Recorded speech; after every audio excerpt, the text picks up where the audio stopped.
Suramya recorded ആയിട്ടുണ്ടായില്ല. മാം ചെയ്യാം.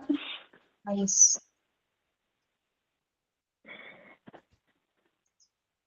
Okay ma'am. Aeroplane, aeroplane, aeroplane, aeroplane. Where are you going? Where are you going? Sorry ma'am, one more time. കുഴപ്പമില്ല.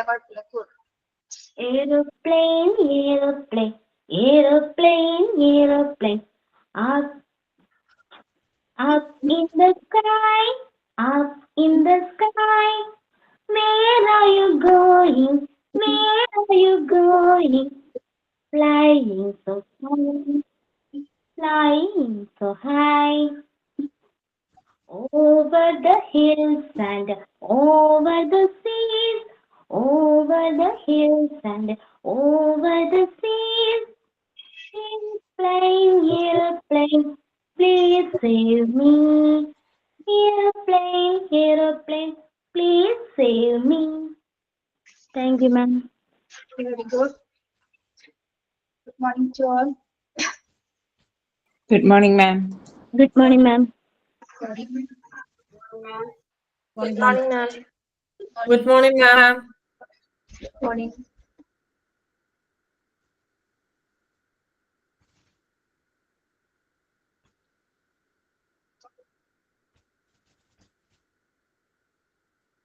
Yes, എന്തൊക്കെയുണ്ട് വിശേഷം? സുഖം മാം. മഴയാണ് ഇവിടെ. മഴയാണ് മാം. ഞങ്ങളുടെ മുമ്പിലൊക്കെ വെള്ളക്കെട്ടാ. കേട്ടാണല്ലേ. എവിടെയാ സ്ഥലം? എവിടെ? എന്റെ വീട് ഇവിടെ തിരുവാങ്കുളത്താ. മാമലാന്ന് പറയും. തിരുവാങ്കുളം. അറിയാം.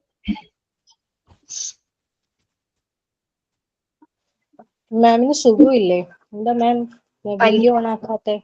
പനിയാണ്. ഓക്കെ. ലേറ്റ് ആയിപ്പോയതാണ് എത്തിയത്. അപ്പൊ ഒന്ന് കയറിയുള്ളൂ. സൈൻ ബോൾ ചെയ്തിട്ടില്ല. ഇന്ന് 4 പീരീഡ് വരുന്ന ദിവസം നമുക്ക് ലീവ് എടുക്കാൻ പറ്റില്ല. 4 പീരീഡ്സ് ഉള്ള ദിവസങ്ങളിലെ ലീവ് എടുക്കാൻ പറ്റില്ല. മറ്റു ടീച്ചേഴ്സിന് ക്ലാസ്സിലൊന്നും അഡ്ജസ്റ്റ് ചെയ്യാൻ പറ്റില്ല. 1-2 പീരീഡ് ഉള്ള ദിവസമൊക്കെ നമുക്ക് കുഴപ്പമില്ല. വയ്യെങ്കിലും നമുക്ക് വന്ന് ക്ലാസ് എടുക്കും. മറ്റു ക്ലാസ് മിസ്സാവാതെ ക്രാഷ് വരാൻ പാടില്ല. അപ്പൊ അതാണ് പിന്നെ പോകുന്നത്. നമ്മൾ എവിടെ വരെ എടുത്തത്? ഇപ്പോൾ ടീച്ചേഴ്സ് ആൻഡ് സൈക്കോളജി സ്റ്റാർട്ട് ചെയ്യണം. അവിടെ തുടങ്ങി എടുക്കണം. അവിടെ നിന്ന് സ്റ്റാർട്ട് ചെയ്യണം. നമ്മൾ പറഞ്ഞല്ലോ മോഡിഫിക്കേഷൻ ബിഹേവിയറൊക്കെ പറഞ്ഞു. അത് strength and weakness of their personality etcetera വരെ എടുത്തു. Very good. At the same time, a teacher has to know that two individuals are not similar. അത് പറഞ്ഞോ? പേജ് നമ്പർ ഒന്ന് പറയോ? ഞാൻ കഴിഞ്ഞ ക്ലാസ്സിൽ കേറിയിട്ടില്ലേനു. പേജ് നമ്പർ ഒന്ന് പറഞ്ഞു കൊടുക്കോ? Page number 58. Page number 58.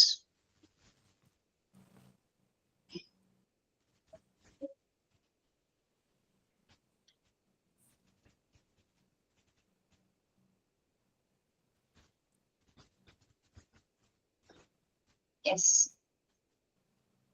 At the same time, നമ്മൾ ടീച്ചർ ആൻഡ് സൈക്കോളജി പറഞ്ഞുകൊണ്ടിരിക്കുകയാണ്. ടീച്ചറും സൈക്കോളജിയും തമ്മിലുള്ള ബന്ധം എന്താണ്? ഇതിന്റെ ഏറ്റവും ഇമ്പോർട്ടൻസ് ആയിട്ടുള്ള ഭാഗങ്ങളാണ് പറയുന്നത്. At the same time, when the individuals come together, the nature of their behavior changes. At the same time, a teacher has to know that two individuals are not similar and they have several different aspects. അധ്യാപകർക്ക് മനസ്സിലായിരിക്കണം എന്താണ്? 2 individuals എന്ന് പറയുന്നത്, 2 കുട്ടികൾ എന്ന് പറയുന്നത് എന്താണ്? 2 പേരും 2 വ്യത്യസ്ത സ്വഭാവങ്ങളുള്ളവരാണ് അല്ലെ.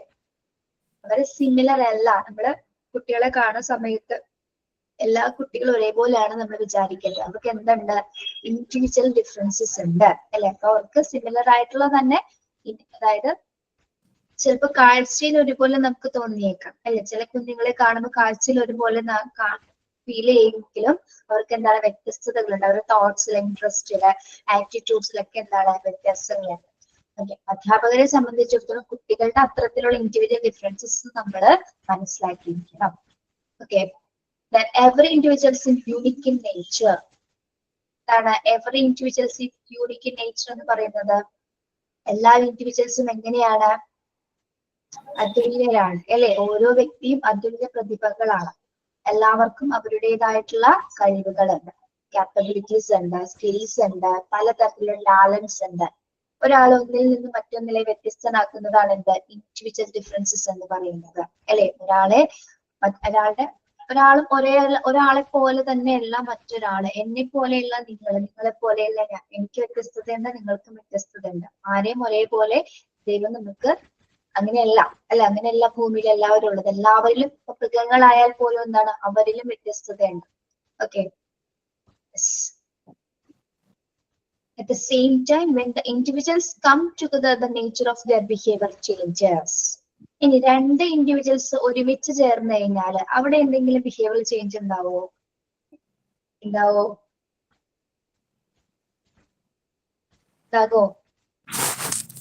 ചേഞ്ച് ആവൂല മാം ഓട്ടോമാറ്റിക്കലി. എന്ത് ചേഞ്ചസ് ആണ് വരുന്നത്? ഇപ്പൊ ഞാൻ പറയാം, ഇപ്പൊ നിങ്ങളെ ഏറ്റവും നമ്മളിപ്പോ ഈ ക്ലാസ്സിലെ ഏറ്റവും അറ്റത്തുള്ള ഡിസ്ട്രിക്റ്റിലുള്ള ആരാണ്? ഇച്ചിരി ദൂരമുള്ളത് ആരാണ് നമ്മുടെ ക്ലാസ്സില്?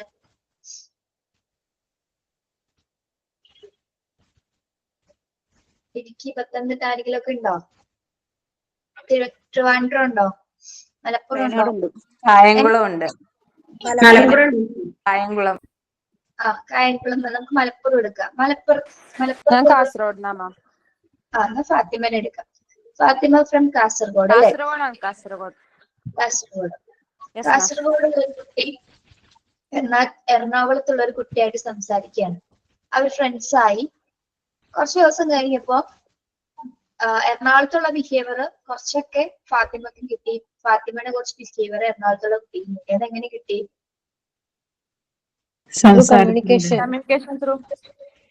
കമ്മ്യൂണിക്കേഷനിലൂടെ അല്ലെ? നിങ്ങളുടെ അപ്പൊ സ്ലാഗ് വരെ കിട്ടിയിട്ടുണ്ട്. ഇപ്പൊ സംസാര ശൈലി വരെ ഫാത്തിമ പറയുന്നത് പോലെ തന്നെ കുറച്ച് ദിവസം ചിലപ്പോൾ ഫാത്തിമയുടെ കൂടെ സംസാരിച്ചതിന് ശേഷം എന്താണ് ആ കുട്ടിയോട് ഒബ്സർവ് ചെയ്തിട്ട് പിന്നെ ആള് സംസാരിക്കുന്ന കൂട്ടത്തില് ഫാത്തിമ ഉപയോഗിക്കുന്ന ശൈലി ആ കുട്ടിയിൽ വരെയാണ്. അപ്പൊ ഫാത്തിമയുടെ ആ ഒരു കമ്മ്യൂണിക്കേഷൻ ആ കുട്ടിയുടെ ഇൻഫ്ലുവൻസ് ചെയ്തിട്ടുണ്ട്. അപ്പൊ അതങ്ങനെ നമ്മൾ സ്വാഭാവികമായിട്ട് വരുന്നത്, നമ്മൾ കാണാതെ പഠിച്ചിട്ടൊന്നും തന്നെയല്ല. നമ്മൾ രണ്ട് ഇൻഡിവിജ്വൽസ് ആയിട്ട് സമ്പർക്കം വരുന്ന സമയത്ത് കമ്മ്യൂണിക്കേഷനിലൂടെ നമ്മളുടെ നോർമലായിട്ട് വരുന്ന ഒരു ബിഹേവിയർ ആണിത്. രണ്ട് ഇൻഡിവിജ്വൽസ് കൂടുന്ന സമയത്ത് അവിടെ ചേഞ്ചസ് വരുന്നതിൽ ഒന്നാണ് എന്ത്? നമ്മൾ ഇതേപോലെ ശൈലി മാറാനുള്ളത്. അതേപോലെ തന്നെ നിങ്ങളുടെ ഏതെങ്കിലും വിധത്തിൽ പ്രവൃത്തികളെ അല്ലെ, മറ്റു കുട്ടികൾ ചെയ്യുന്ന പ്രവൃത്തികൾ അതേപോലെ തന്നെ നമ്മൾ ചിലപ്പോൾ അനുകരിച്ച് ചെയ്യാറുണ്ട്. അവൾ ചെയ്യുന്നത് പോലെ തന്നെ അവനും ചെയ്യാറുണ്ട്, അവൻ ചെയ്യുന്നത് പോലെ തന്നെ അവളും ചെയ്യാറുണ്ട്. അപ്പൊ രണ്ട് ബിഹേവിയർ കൂടെ ഒരുമിച്ച് വരുന്ന സമയം, രണ്ട് ഇൻഡിവിജ്വൽസ് ഒരുമിച്ച് വരുന്ന സമയത്ത് നമ്മുടെ സ്വഭാവത്തിൽ എന്തുണ്ടാവും? വ്യത്യാസം ഉണ്ടാവും. ഇപ്പൊ ക്ലാസ് മുറിയിൽ എടുക്കുകയാണെങ്കിൽ നമ്മുടെ ക്ലാസ് മുറിയിലെ കുട്ടികള് ഒരാള് ചെയ്യുന്നത് പോലെ തന്നെ ചിലപ്പോൾ ചെയ്യാറുണ്ട്. രണ്ടുപേര് അല്ലെങ്കിൽ ഒരു 5 പേര് ഒരു ബെഞ്ചിൽ ഇരിക്കാന്ന് വെച്ചോ. ഒരാള് ചെയ്യുന്നത് എന്തെങ്കിലും കണ്ടു, അപ്പൊ ബാക്കി കുട്ടികൾ എന്ത് ചെയ്യും? അവൻ ചെയ്യുന്നത് കണ്ടിട്ട് എന്ത് ചെയ്യും? അവൻ വരയ്ക്കുന്നുണ്ട്, അപ്പൊ അതേപോലെ ഒരു ബോള് ഞാനും വരയ്ക്കും. അപ്പൊ മറ്റൊരാളാ ഇതേപോലെ ഒരു ബോള് ഞാനും വരയ്ക്കും. അപ്പൊ കൂടിച്ചേരുന്ന സമയത്ത് അവർക്ക് ആദ്യം ആരും ഒരാൾ മാത്രമേ വരച്ചുള്ളൂ. പക്ഷെ ആ കുട്ടിയുടെ ഒരു സ്വഭാവം മറ്റൊരു കുട്ടിയെ സ്വാധീനിച്ചു. അപ്പൊ എന്താണ് അവിടെ രണ്ട് ഇൻഡിവിജ്വൽസ് കൂടി ചേരുന്ന സമയത്ത് പെരുമാറ്റത്തില് മാറ്റങ്ങൾ സംഭവിക്കുന്നുണ്ട്. അത് പ്രവൃത്തിയിലും ഒരേപോലെ തന്നെ നമുക്ക് ഫീൽ ചെയ്യാനായിട്ട് സാധിക്കും. ഓക്കെ, ഇതിപ്പോ നമ്മളായാൽ കൂടി അങ്ങനെ തന്നെയല്ലേ? നമ്മുടെ ഏറ്റവും ബെസ്റ്റ് ഫ്രണ്ടിനെ നമ്മൾ കണ്ടു എന്ന് വിചാരിക്കുക. ആളോട് എങ്ങനെയായിരിക്കും നമ്മൾ കമ്മ്യൂണിക്കേറ്റ് ചെയ്യുന്നത്? അതുവരെ നമ്മൾ വളരെ കൂളായിരിക്കും, അതുപോലെ ഒറ്റയ്ക്കായിട്ടുള്ള ഒരു പേഴ്സൺ ആയിരുന്നു. പക്ഷെ ആ ഒരാള് വന്നതിന് ശേഷം നമ്മൾ സംസാര ശൈലി മാറും. നമ്മൾ പല വിഷയങ്ങളും സംസാരിക്കും, ചിരിക്കും, വിഷമങ്ങൾ പറയും, തമാശകൾ പറയും. അവിടെ ഒരു എന്താണ് നമ്മുടെ ബിഹേവിയറിൽ അവിടെ ചേഞ്ച് വരുന്നുണ്ട്. നമ്മൾ അറിയാതെ പോലും നമ്മുടെ ശാരീരിക മാറ്റങ്ങളോട് സംഭവിക്കുന്നുണ്ട്.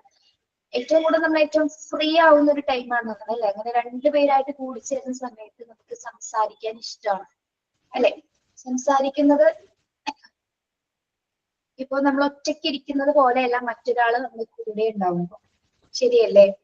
ഒരാളോട് എല്ലാ കാര്യങ്ങളും പറയാനും അല്ലെങ്കിൽ ആള് പറയുന്നത് കേട്ടിരിക്കാനൊക്കെ ഇരിക്കുന്ന ഒരു സമയത്ത് നമുക്ക് ഒരുപാട് നമ്മള് ചിലപ്പോൾ കുറെ വിഷമമുള്ള ആളായിരിക്കാം, പക്ഷെ ആള് പറയുന്ന വിഷമം കേട്ടിട്ട് ആളെ നമ്മൾ ചിലപ്പോൾ ആശ്വസിപ്പിക്കും.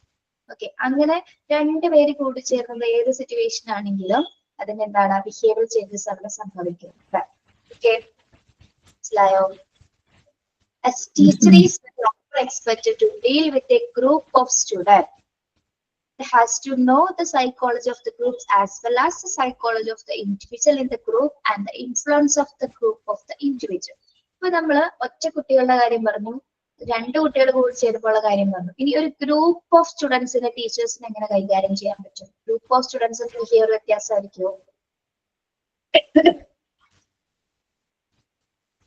ഗ്രൂപ്പ് ഓഫ് സ്റ്റുഡൻസ് ഒറ്റയ്ക്ക് ഇരിക്കുന്ന കുട്ടികൾ ഒരു ഇൻഡിവിജ്വൽ അവൻ ആദ്യം സംസാരിക്കുകയൊന്നുമില്ല, പക്ഷെ അവനവന്റെ കൂട്ടത്തിൽ കയറി കഴിഞ്ഞാൽ അല്ലെങ്കിൽ ഒരു ഗ്രൂപ്പ് ഡിസ്കഷൻ കൊടുക്കുന്ന സമയത്ത് ആളുകൾ വർത്താനം പറയും. ഒറ്റയ്ക്ക് ഇരിക്കുന്ന സമയത്ത് സംസാരിക്കില്ല, പക്ഷെ എന്താണ് കൂട്ടത്തിലാവുമ്പോൾ അവന്റെ ബിഹേവിയർ വ്യത്യാസം വന്നത് തന്റെ കൂട്ടുകാരുടെ കൂടെയാണ് എന്നുള്ള കോൺഫിഡൻസ് കൊണ്ടാണോ എന്നറിയില്ല. എന്താണ് കുട്ടി അവിടെ സംസാരിക്കും, അഭിപ്രായങ്ങൾ പറയും.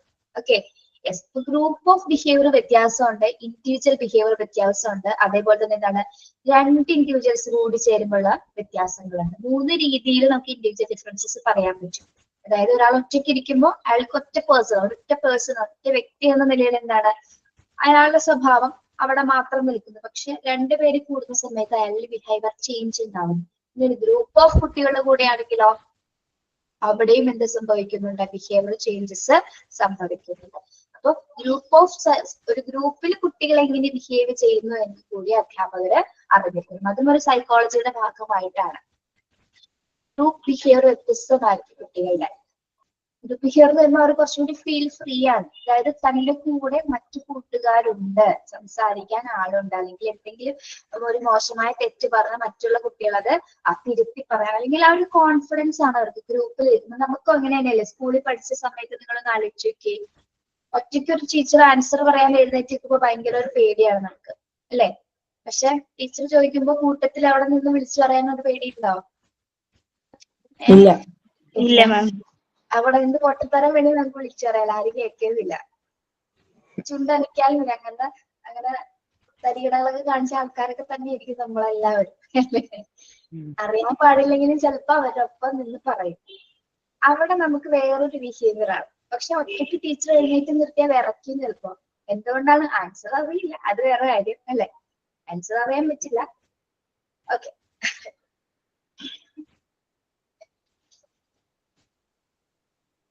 അപ്പൊ ഗ്രൂപ്പ് ഇൻഡിവിജ്വൽസിനെ ഇൻഫ്ലുവൻസ് ചെയ്യുന്നതാണ് നമുക്ക് ഇതിൽ നിന്ന് മനസ്സിലാക്കേണ്ടത്, അല്ലെ? ഒരു ഗ്രൂപ്പ് ഓഫ് പീപ്പിൾസ് ഓരോ ഇൻഡിവിജ്വൽസിനെ എന്താണ് ഇൻഫ്ലുവൻസ് സ്വാധീനിക്കുന്നുണ്ട്. അത് എല്ലാവരും ഇപ്പോ ക്ലാസ് മുറിയിലായെങ്കിലും അല്ലെങ്കിൽ മറ്റെന്ത് നമ്മുടെ സമൂഹത്തിലെ പുറത്തെ കാര്യങ്ങളായാലും സൊസൈറ്റിയിൽ നടക്കുന്ന മറ്റ് പ്രവർത്തനങ്ങളായിക്കോട്ടെ, അവിടെ ഗ്രൂപ്പായിട്ട് ചെയ്യുന്ന കാര്യങ്ങൾക്ക് എന്താണ് ഒറ്റയ്ക്ക് ചെയ്യുന്നതിനേക്കാളും ശക്തി ഉണ്ടായിരിക്കും ഗ്രൂപ്പായിട്ട് ചെയ്യുമ്പോൾ, അല്ലെ? അവിടെ എല്ലാവരുടെയും കൂടി ബിഹേവിയർ അവിടെ കൂടിച്ചേരണം. അപ്പൊ എല്ലാവരുടെ ബിഹേവിയർ ഇൻഫ്ലുവൻസ് ചെയ്തിട്ടാണ് ആ ഒരു കാര്യം അവിടെ സാധ്യമാവുന്നത്. ഓക്കെ, അതും ഒരു സൈക്കോളജിക്കൽ വേ തന്നെയാണ്. മാം ഒരു കാര്യം പറയട്ടെ. ആ, അത് എൻ്റെ ഒരു ഫ്രണ്ട് ഉണ്ടായിരുന്നു +2 എബി എന്നായിരുന്നു പേര്.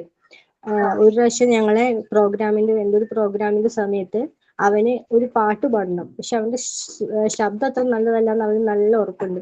പക്ഷെ അവൻ എന്ത് ചെയ്ത വേറെ കഴിവൊന്നുമില്ല, അതുകൊണ്ട് അവന് പാട്ട് പാടണം മസ്റ്റാണ്. ഏറ്റവും അവസാനം ടീച്ചറെ കാല് പിടിച്ചിട്ട് തലേ ദിവസം വൈകുന്നേരം ഏതോ ഒരു ഗ്രൂപ്പ് സോങ്ങിൽ ആള് ഇല്ലാത്തതുകൊണ്ട് അവന് പിടിച്ചു നിർത്തി.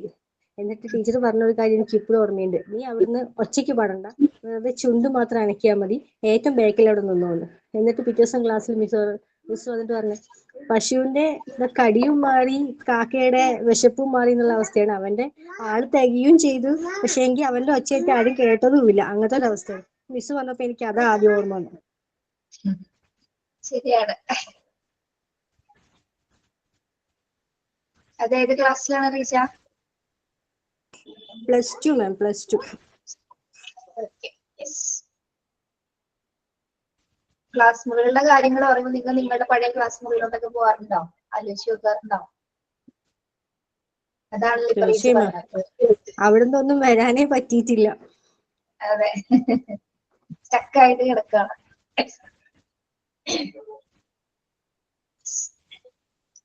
The teacher must have awareness about the socio-cultural program also. ഇനി ഇൻഡിവിജ്വൽ ഡിഫറൻസസിനെ കുറിച്ച് മാത്രമല്ല അധ്യാപിക ക്ലാസ്സിൽ മനസ്സിലാക്കേണ്ടത്, മറ്റെന്തിനെ കൂടി അറിഞ്ഞിരിക്കണം. Socio cultural programmes. എന്താണ് സോഷ്യോ കൾച്ചറൽ പ്രോഗ്രാംസ് എന്ന് പറയുന്നത്? ആക്ടിവിറ്റീസ് മാം, ആർട്ട് എക്സിബിഷൻസ് അങ്ങനത്തെ. യെസ്, സ്കൂളിൽ നടക്കുന്ന മറ്റ് കണ്ടക്ട് ചെയ്യുന്ന പ്രോഗ്രാംസ് അല്ലെ, ഫെസ്റ്റിവൽസ് അല്ലെ, ആർട്ട് ഫെസ്റ്റിവൽസ്, എക്സിബിഷൻസ്, അങ്ങനെ പറഞ്ഞ എന്ത് പ്രോഗ്രാംസ്, കൾച്ചറൽ പ്രോഗ്രാംസ് ഉണ്ടാവാം. സൊസൈറ്റിയിലായിട്ടുള്ള പ്രോഗ്രാംസ് ഏതൊക്കെയാണ്? സോഷ്യോ റിലേറ്റഡ് ആയിട്ടുള്ള പ്രോഗ്രാംസ്. അതില് ലാംഗ്വേജ് ക്ലാസ്സസ് ഒക്കെ ഉണ്ടാവില്ലേ? ലാംഗ്വേജ് ഒക്കെ വരും, എല്ലാ പ്രോഗ്രാംസും ഇതിൽ ഉൾപ്പെടും. സോഷ്യോ പ്രോഗ്രാംസിൽ ഉൾപ്പെടുന്നത് എന്തൊക്കെയായിരിക്കും? സോഷ്യൽ പ്രോഗ്രാംസിൽ സെമിനാർസ് കൊടുക്കും, കമ്മ്യൂണിറ്റി ടീച്ചർ സർവീസസ് കൊടുക്കുക നമുക്ക് അല്ലെ, കമ്മ്യൂണിറ്റി സർവീസസ്. പിന്നെ cleaning, health and cleaning session programmes, school devices clean ചെയ്യാം, അല്ലെങ്കിൽ ക്ലാസ് റൂം ക്ലീനിങ്, അല്ലെങ്കിൽ എൻവയോൺമെന്റ് ഡേയുമായി ബന്ധപ്പെട്ടുള്ള ഒരു ഡേ സെലിബ്രേഷൻ. എല്ലാ ഡേയ്സും സെലിബ്രേറ്റ് ചെയ്യുന്ന എല്ലാ ഡേയ്സും സോഷ്യോ കൾച്ചർ പ്രോഗ്രാംസിൽ നമുക്ക് ഉൾപ്പെടുത്താം. ഓക്കെ, അപ്പൊ അത്തരത്തിലുള്ള പ്രോഗ്രാംസ് കൂടി ക്വിസ് ഒക്കെ ഉൾപ്പെടുത്താം കേട്ടോ. ഇത്തരം പ്രോഗ്രാമുകൾ ചെയ്യുന്നതിലൂടെ കുട്ടികൾ എന്ത് സംഭവിക്കുന്നുണ്ട്? യെസ്, അതായത് നമ്മൾ എപ്പോഴും ഒരു പഠനം എന്ന ഭാഗം മാത്രമല്ല കൊണ്ടുപോകുന്നത് അല്ലെ, ടെക്സ്റ്റ് ബുക്കിൽ ഒതുങ്ങുന്നതല്ല ഒരിക്കലും സ്കൂൾ ജീവിതം എന്ന് പറയുന്നത്, അല്ലെങ്കിൽ സ്കൂൾ ലൈഫ് എന്ന് പറയുന്നത്. മറിച്ച് ഇത്തരത്തിലുള്ള സോഷ്യൽ കൾച്ചറൽ പ്രോഗ്രാംസ് കൂടി ഉൾപ്പെടുത്തിയാൽ മാത്രമേ നമുക്ക് കുട്ടികളിൽ എന്തൊക്കെ കഴിവുകളുണ്ട്, എന്തൊക്കെ എബിലിറ്റീസ് ഉണ്ടെന്നൊക്കെ അതൊക്കെ പുറത്തെടുക്കാനായിട്ട് സാധിക്കും. അപ്പോൾ ഈ ഇൻഡിവിജ്വൽ ഡിഫറൻസസ് മനസ്സിലാക്കുന്നതോടൊപ്പം തന്നെ ആ ഇൻഡിവിജ്വൽ ഡിഫറൻസസ് നമുക്ക് എന്താണ് ഇത്തരം പ്രോഗ്രാംസുകൾ ഉൾപ്പെടുത്തുന്ന സമയത്ത് കാണാൻ സാധിക്കും.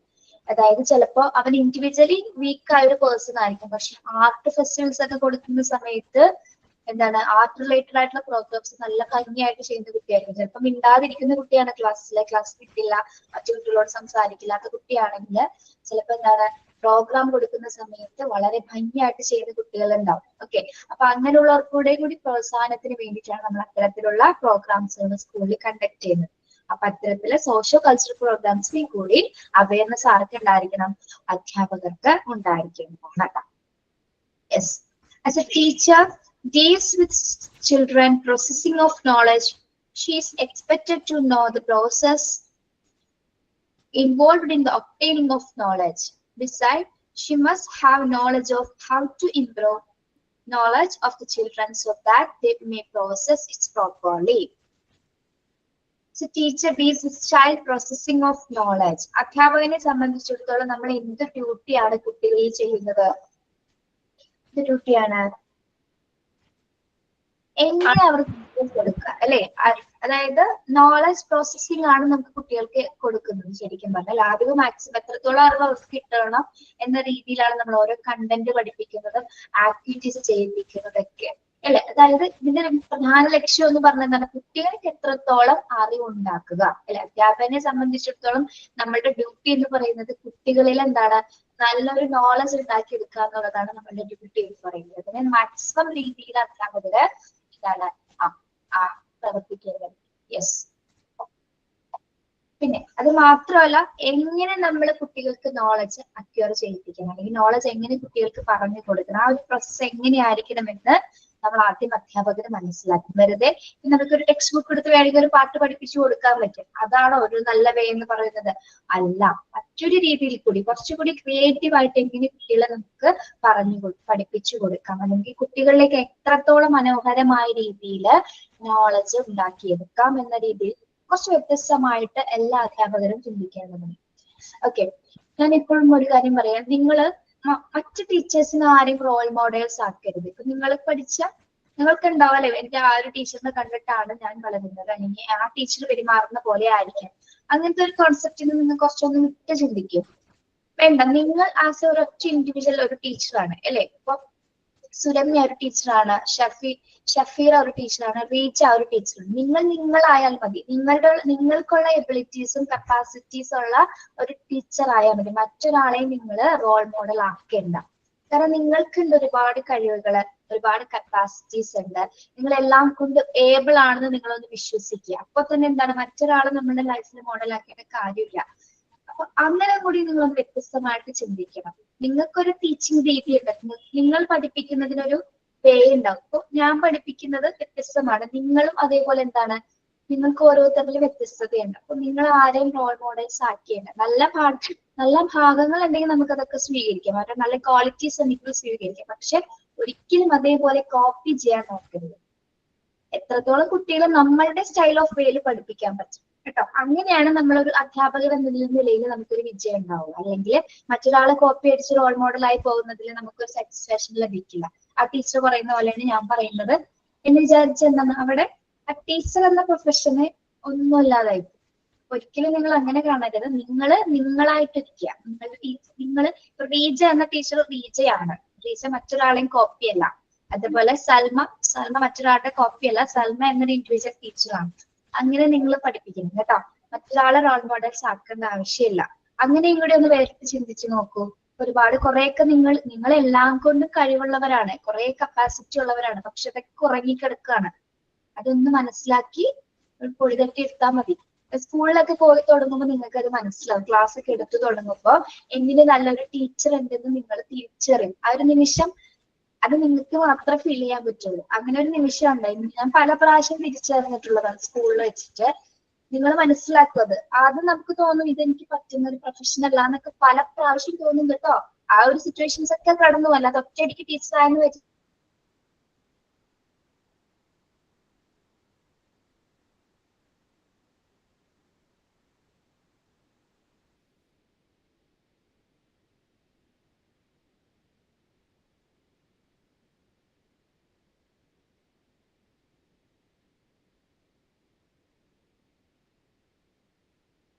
കേൾക്കുന്നില്ല മാം. മാമിന്റെ അവിടുത്തെ നെറ്റ് പോയതാ.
ആർക്കെങ്കിലും കേൾക്കാവോ? ഇത് എനിക്ക് മാത്രമാണോ കേൾക്കത്തില്ലാത്ത? മാമിന്റെ അവിടുത്തെ നെറ്റ് പോയത് ശരണ്യ. ഇല്ല ആർക്കും കേൾക്കുന്നില്ല. മാം മെസ്സേജ് ചെയ്തിട്ടുണ്ടല്ലോ. ഞാൻ വിചാരിച്ചു എന്റെ നെറ്റിന്റെ പ്രോബ്ലം ആയിരിക്കും. ഇല്ല, മാമിന്റെ അവിടുത്തെ നെറ്റ് പോയതാ.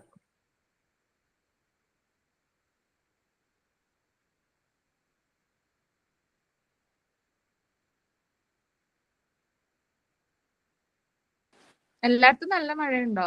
ഇവിടെ നല്ല മഴയാ.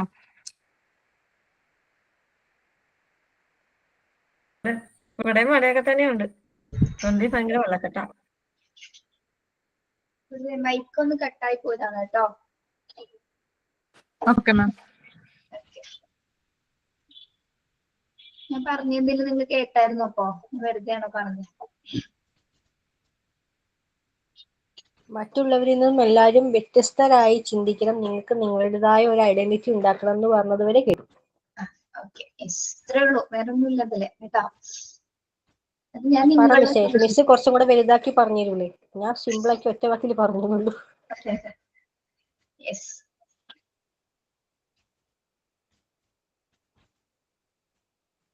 അത് ഞാൻ പറഞ്ഞില്ലേ, നിങ്ങൾ നല്ലൊരു ടീച്ചർ ആയിരുന്നൊരു മൊമെന്റ് നിങ്ങൾക്ക് സമയത്തെ ഒരു ദിവസം ഫീൽ ചെയ്യും. സമയത്ത് ക്ലാസ് എടുക്കുന്ന സമയത്തോ എപ്പോഴെങ്കിലോ അത് റിയൽ ആയിട്ട് ഫീൽ ചെയ്ത് എപ്പോഴെങ്കിലും നിങ്ങൾ നോട്ട് ചെയ്ത് വെച്ചോളൂ കേട്ടോ. അതായത് ക്ലാസ് തുടങ്ങുന്ന സമയത്ത് ചിലപ്പോൾ ഭയങ്കര ഡിസ്റ്റർബൻസ്, എനിക്ക് പ്രൊഫഷൻ പറ്റില്ല എന്ന് വരെയും തോന്നിയെന്ന് വരാം കേട്ടോ. അങ്ങനത്തെ സിറ്റുവേഷൻസ് ഒക്കെ കടന്നു പോകും. പക്ഷെ ഒരു മൊമെന്റിൽ വെച്ച് നിങ്ങൾ തിരിച്ചറിയും ഞാൻ നല്ലൊരു ടീച്ചർ ആണെന്ന് കേട്ടോ. അങ്ങനെ ഒരു മൊമെന്റ് എല്ലാ അധ്യാപകരുടെ ലൈഫിൽ സംഭവിക്കും. അത് കുറച്ച് സമയം വൈകിയാലും കുഴപ്പമില്ല, തിരിച്ചറിയുന്നതാണ് കേട്ടോ. ആ ഒരു സമയത്ത് നിങ്ങൾ അത് റിയലൈസ് ചെയ്യും. അത് ഭയങ്കര ഒരു സാറ്റിസ്ഫാക്ഷൻ ഫീലിംഗ് ആണ്. അത് പറഞ്ഞറിയിക്കാൻ പറ്റില്ല. ഞാനത് സ്പീച്ചിലേക്കാണ് ഞാൻ 2-3 വട്ടം അത് അനുഭവിച്ചറിഞ്ഞിട്ടുണ്ട്. അതായത് ഒരുപാട് സമയം എടുക്കും ചിലപ്പോൾ. ഞാനൊരു 2 വർഷം സ്കൂൾ ലൈഫ് തുടങ്ങി 2ാമത്തെ വർഷം ആയപ്പോഴാണ് എനിക്ക് ആ ഒരു ഫീലിംഗ് ഉണ്ടായത്. അതേപോലെ നിങ്ങൾക്ക് ചിലപ്പോൾ തുടങ്ങി ഒരു 6 മാസം കഴിയുമ്പോൾ ചിലപ്പോൾ ആ ഒരു ഫീൽ കിട്ടാം. അത് ഓരോരുത്തരുടെ കപ്പാസിറ്റി അനുസരിച്ച് അല്ലെങ്കിൽ ലക്ക് അനുസരിച്ച്, ലക്ക് എന്നൊക്കെ വേണ്ടി നമുക്ക് അതിനെ പറയും. പിന്നെ നമ്മൾ വർക്ക് ചെയ്യുന്നതനുസരിച്ചൊക്കെ നമുക്ക് ആ ഒരു റിസൾട്ട് കിട്ടും. ഓക്കെ, അപ്പോൾ അതെപ്പോഴാണെങ്കിലും അത് സംഭവിക്കും. അപ്പൊ എല്ലാവരും സ്കൂളിൽ പോകുന്ന സമയത്ത് ആ ഒരു മൊമെന്റിന് വേണ്ടി ഒന്ന് വെയിറ്റ് ചെയ്യാം കേട്ടോ. മിസ് ഒരു കാര്യം ചോദിക്കട്ടെ? ആ. ഈ മറ്റുള്ള ടീച്ചേഴ്സിന് ടീച്ചർ യുണീക്ക് ആണെന്ന് ടീച്ചർക്ക് തോന്നുന്നൊരു കാര്യം എന്താ? എന്താണ്? ബാക്കിയുള്ള ടീച്ചേഴ്സിനെ അപേക്ഷിച്ച് ടീച്ചർ കുറച്ച് ഡിഫറെന്റ് ആണ്, ഞാൻ ഈ കാര്യത്തിൽ കുറച്ച് മറ്റുള്ളവരെ പോലെയല്ല, കുറച്ച് വ്യത്യസ്തമാണ് പഠിപ്പിക്കുന്നതിലോ അല്ലെങ്കിൽ പിള്ളേരെ പറഞ്ഞു കൊടുക്കുന്നതിലോ അല്ലെങ്കിൽ പിള്ളേരെ കെയർ ചെയ്യുന്നതിലോ എന്തെങ്കിലും സംതിങ് സ്പെഷ്യൽ ഉണ്ടാവില്ലേ ടീച്ചർക്ക്? ടീച്ചർക്ക് അത് മനസ്സിലായിട്ടുണ്ടോ? പറഞ്ഞു തരുമോ? അതായത് എനിക്ക് സ്കൂളിൽ നിന്ന് ഏറ്റവും പഠിപ്പിക്കുന്ന കാര്യത്തിൽ ഒഴിച്ച് അതൊക്കെ അത് ആ ഒരു ഫീൽഡ് ഓക്കെ, അത് വേറെ പ്രശ്നമൊന്നും ഇല്ലാതെ പോയിട്ടുണ്ട്. സാറ്റിസ്ഫൈഡ് ആണ് കുട്ടികളാണ്. അല്ലാതെ അതിനപ്പുറത്തേക്ക് നമുക്ക് കുട്ടികളിൽ നിന്ന് കിട്ടുന്ന ഒരു കാര്യമുണ്ട്. അതായത് ഇത്ര വർഷം പുറത്തിറങ്ങി കഴിഞ്ഞാലും എപ്പോ കണ്ടാലും കുട്ടികൾ എപ്പോഴെന്നെങ്കിലും ഓടി വന്ന് ടീച്ചറെ വിളിച്ച് സംസാരിക്കാറുണ്ട് എൻ്റെ അടുത്ത്. എപ്പോഴാണെങ്കിലും ഫോൺ നമ്പേഴ്സ് ഉണ്ട്, കോണ്ടാക്ട്സ് ഉണ്ട്.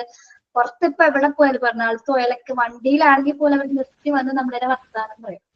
അപ്പൊ എന്താണ്, നമ്മൾ അവർക്ക് കൊടുത്ത സ്നേഹം കൊണ്ടാണ് കുട്ടികൾ തിരിച്ച് നമ്മളോട്, ആൺകുട്ടിയായാലും ശരി പെൺകുട്ടികളായാലും ശരി, ആ ഒരു സ്നേഹം കാണിക്കുന്നത് ക്ലാസ് മുറിയിൽ നമ്മൾ കൊടുത്ത ആ ഒരു അറ്റാച്ച്മെന്റ് ആണ് കുട്ടികൾക്ക്. ഓക്കെ, അപ്പൊ നമ്മള് കണ്ടന്റ് പഠിപ്പിക്കുന്നതിലും കൂടുതൽ അവരുടെ കൂടെ നിന്ന് അവരെ മനസ്സിലാക്കുന്ന ആ ഒരു കപ്പാസിറ്റി നമുക്ക് അങ്ങനെ വരും. സ്വാഭാവികമായിട്ട് അത് വരും കേട്ടോ. അത് കുട്ടികളായിട്ട് ഇടപഴകാനുള്ളൊരു കപ്പാസിറ്റി കുറെ പേർക്ക് വ്യത്യസ്തമാണ്. ഞാൻ കൂടുതലും ക്ലാസ്സിൽ പോയ സമയത്ത് പെൺകുട്ടികളോടാണ് സംസാരിച്ചത്. പക്ഷെ അവരധികം സംസാരിക്കില്ല. അവരുടെ ഒരു ലൈഫ് എന്ന് പറയുന്നത് വേറൊരു രീതിയാണ്. പെൺകുട്ടികൾ നമ്മൾ ആൺകുട്ടികളെ പോലെയല്ല. പക്ഷെ ആൺകുട്ടികൾക്ക് ടീച്ചേഴ്സിനോട് പ്രത്യേക ഒരു റെസ്പെക്റ്റ് ആണ്. അത് പറഞ്ഞറിയിക്കാൻ പറ്റില്ല. എന്ന് വെച്ചാൽ അതെനിക്ക് ഫീൽ ചെയ്തിട്ടുണ്ടായിട്ട് മനസ്സിലാവും. അവർക്ക് ടീച്ചർ എന്ന് പറയുന്നത് ഇപ്പൊ അത് കുട്ടികൾ പറയും, ടീച്ചറെ ഞങ്ങൾക്ക് ഇങ്ങനെയുള്ള ടീച്ചർ വന്നാൽ മതി എന്ന് കുട്ടികൾ പറയുമ്പോൾ അത് നമുക്കൊരു നല്ല കാര്യമല്ലേ, കുട്ടികൾക്ക് അങ്ങനെ പറയാൻ കഴിയുന്നത്. പ്രത്യേകിച്ച് ആൺകുട്ടികൾ നല്ല രീതിയിൽ നമ്മളെ റെസ്പെക്റ്റോടു കൂടി തന്നെ ഉണ്ട്. ഇപ്പോഴും എവിടെ വെച്ച് കണ്ടാലും ടീച്ചറെ ഓടി വന്നത് ആ ക്ലാസ് മുറിയിൽ നടന്ന കാര്യങ്ങൾ വരെ കുട്ടികൾ പറയാറുണ്ട്. അന്ന് ടീച്ചറെ നമ്മൾ അന്ന് പറഞ്ഞ് ചിരിച്ചില്ലേ, അന്ന് പറഞ്ഞപ്പോ എല്ലാവർക്കും അത് വിഷമമായില്ലേ ടീച്ചറെ, അങ്ങനെ നമ്മൾ പറഞ്ഞ ആ സംഭവങ്ങളൊക്കെ കുട്ടികൾ ഓർത്തെടുത്തു വന്ന് ഇങ്ങോട്ട് സംസാരിക്കാറുണ്ട്. അതെനിക്കൊരു സന്തോഷമാണ്.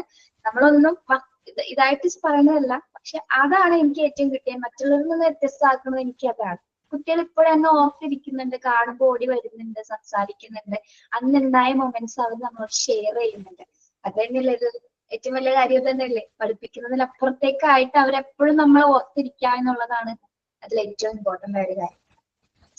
ഇപ്പോഴും അപ്പൊ അവര് പറയാണ്, ടീച്ചർ ഞങ്ങള് ഇപ്പൊ +1 +2 ആയിക്കഴിഞ്ഞപ്പോ ഞങ്ങള് ഏതൊരു പ്രോഗ്രാം വന്ന സമയത്ത് ടീച്ചറിനെ ആലോചിച്ചു, ടീച്ചർ ആയിരുന്നെങ്കിൽ ഞങ്ങളുടെ കൂടെ നിന്നത് പറഞ്ഞു തന്നാണ്, ഞങ്ങളുടെ ഒപ്പം ഇരുന്നാണ് എന്നൊക്കെ പറഞ്ഞ് അവർക്ക് ഇഷ്ടമുള്ളതുകൊണ്ടായിരിക്കുമല്ലോ അവരങ്ങനെ പറയുന്നത്.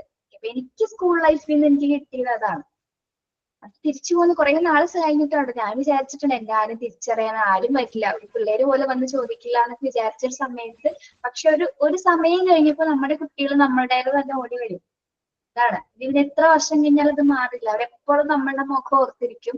നമ്മളുടെ മനസ്സിൽ നിന്ന്, അവരുടെ മനസ്സിൽ നിന്ന് നമ്മൾ അധ്യാപകർ ഒരിക്കലും പടിയിറങ്ങി പോകില്ല. നമ്മളെ പഠിപ്പിച്ച അധ്യാപകർ അങ്ങനെ അല്ലല്ലേ, നമ്മളെപ്പോഴും ഓർത്തിരിക്കുന്നില്ലേ നമ്മൾ അവരെ കണ്ടാല്. പക്ഷെ ഇപ്പോഴത്തെ കുട്ടികൾ നമുക്ക് കുറച്ച് പേടിയുണ്ട് നമ്മുടെ അധ്യാപകരോട് പോയി വർത്താനം പറയാനൊക്കെ, ഒരു പേടിയാണ്. പക്ഷെ ഇപ്പോഴത്തെ കുട്ടികൾ കുറച്ചും ഫീൽ ഫ്രീ ആണ് അവരല്ലേ, ഓടി വരും, സംസാരിക്കും, കയ്യിലൊക്കെ പിടിക്കും. എന്റെ കുട്ടികൾ എന്ന് പറഞ്ഞാൽ എന്നേക്കാൾ ഹൈറ്റ് ഉള്ളവരാണ്. ഞാൻ പറഞ്ഞിട്ടില്ലേ, എനിക്ക് തീരെ ഹൈറ്റ് ഇല്ല, കുഞ്ഞിതാണ് ഞാൻ, വളരെ ചെറുതാണ്, ഒട്ടും പൊക്കില്ല. കുട്ടികൾക്ക് എന്റെ തോളിൽ വേണമെങ്കിൽ കൈയിടാം, പക്ഷെ അത്ര സാധ്യത ഒന്നും കൊടുത്തിട്ടില്ല കേട്ടോ. പക്ഷെ അവരൊക്കെ ഹൈറ്റ് ഉള്ളവർ, അപ്പൊ നമ്മൾ ഇങ്ങനെ നോക്കിയിട്ടാണ് അവരോട് സംസാരിക്കാൻ, ആൺകുട്ടികളായാലും പെൺകുട്ടികളായാലും. ഇപ്പോഴും നല്ല കുട്ടികളെ ഞാൻ ഒരുപാട് ബാച്ചസിന് പഠിപ്പിച്ചിട്ടുണ്ട്. പല 2 സ്കൂളുകളിലായിട്ട് കുറെ ബാച്ചസ് പഠിപ്പിച്ചിട്ടുണ്ട്. 4 വർഷത്തോളം കൂടി കുറെ ബാച്ചസിന് പഠിപ്പിച്ച് വിട്ടിട്ടുണ്ട്. സെൻഡ് ഓഫ് അറ്റൻഡ് ചെയ്തിട്ടുണ്ട്. അതാണ് ഏറ്റവും വലിയ പ്രത്യേകത. 10th സെൻഡ് ഓഫ് ഈ ക്ലാസ് ഉണ്ടായിരുന്നു, 10ാം ക്ലാസ്സിൽ ക്ലാസ് ഉണ്ടായിരുന്നു. സെൻഡ് ഓഫ് എന്ന് പറയുന്നത് നിങ്ങൾക്ക് അറിയാലോ എന്താണ് അതിന്റെ ഒരു റിസൾട്ട് എന്ന്. ഏറ്റവും വിഷമമുള്ള ഒരു സമയമാണ് അല്ലെ? നിങ്ങൾക്ക് എല്ലാവർക്കും ഓർമ്മയുണ്ടോ 10ാം ക്ലാസ്സിലെ സെൻഡ് ഓഫ്?